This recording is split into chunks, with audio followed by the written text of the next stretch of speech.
हर सुबह के साथ आज एक नए विचार के साथ आपके सामने मैं फिर उपस्थित हुआ हूँ अपने उन सभी स्टूडेंट को एक मैसेज देने के लिए। मैं ये सोचता हूँ कि हमें ऐसे क्या करना चाहिए बच्चों का नज़रिया बदल जाए। हमने कोई बचपन में पढ़ा था, यदि हमें समाज को बदलना है तो पहले खुद को बदलना पड़ेगा। यदि मेरे इन विचारों से किसी एक बच्चे का भी नज़रिया बदल जाता है तो मैं अपने आप को भाग्यशाली समझूंगा कि मैंने किसी एक बच्चे का भविष्य सुधार दिया। इन्हीं विचारों के साथ मैं केपी सागर LNN में आपका स्वागत करता हूँ। NNN क्लास एक ऐसा प्लेटफॉर्म है जहां हमने ये सोचकर शुरू किया था कि बच्चों को मैथ से हर समस्या से समाधान दिया जाएगा और उस बच्चे की हर तरीके से हेल्प की जाएगी। मैथ पढ़ाने का एक टारगेट रखा था कि बच्चों के दिमाग से मैथ का डर निकाल दिया जाए। लेकिन हमने एक चीज़ और सोची, हमने एक चीज़ विचार किया कि पढ़ाई के साथ साथ बच्चे की साइकोलॉजी भी पढ़नी पड़ती है अध्यापक को, उसकी मानसिकता भी पढ़नी पड़ती है अध्यापक को। भारत सरकार ने भी मैथ को लेकर के आज हमने न्यूज़ में पढ़ा है कि उन्होंने कुछ ऐसा टॉपिक तैयार किया है जिससे बच्चों के दिमाग से मैथ का डर निकल सके। हमने भी इसी चीज़ को लेकर एक प्लेटफॉर्म बनाया था। ये सोचा कि हम छोटे से छोटे टॉपिक को स्टार्ट करेंगे और बच्चे के दिमाग से मैथ का डर निकालने का भरपूर प्रयास करेंगे। वो तो हम करेंगे, ये तो बात निश्चित है। लेकिन फिर हमने सोचा कि यदि किसी भी बच्चे का भविष्य बदलने के लिए यदि हमने उसकी साइकोलॉजी चेंज कर दी, अपने कुछ विचारों से उसका नजरिया बदल जाए, तब भी हम अपने आप को भाग्यशाली समझें। केवल किताबी ज्ञान न देकर बच्चे की मानसिकता भी बदलनी जरूरी है, क्योंकि हम देखते हैं बहुत से बच्चे झूठ बोलते हैं। उनके माता पिता कहते हैं बेटा पढ़ लो पढ़ लो पढ़ लो, लेकिन बच्चे नहीं पढ़ते हैं।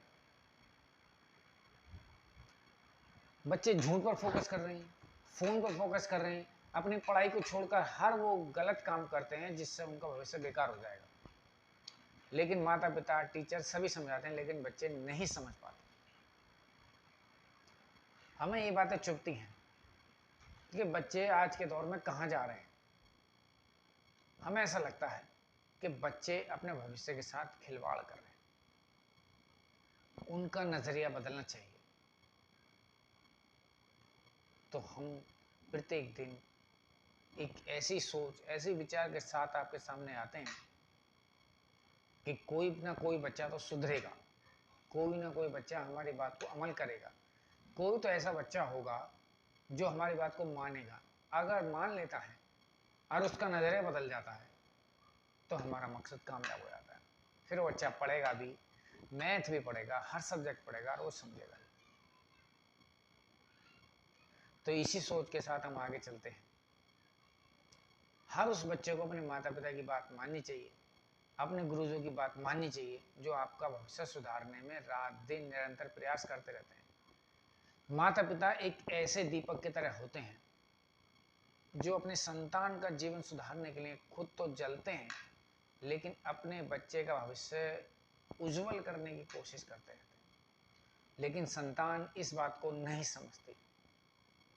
उनकी फरमाइशें इतनी ज़्यादा बढ़ चुकी होती हैं कि माता पिता भी उन्हें बुरे लगने लगते हैं, उनकी बातें भी उन्हें बुरे लगने लगती हैं। ये सर्वथा गलत बात है। माँ बाप से बढ़कर इस संसार में कुछ नहीं है और गुरुजनों का सम्मान करना चाहिए, उनकी बातें माननी चाहिए।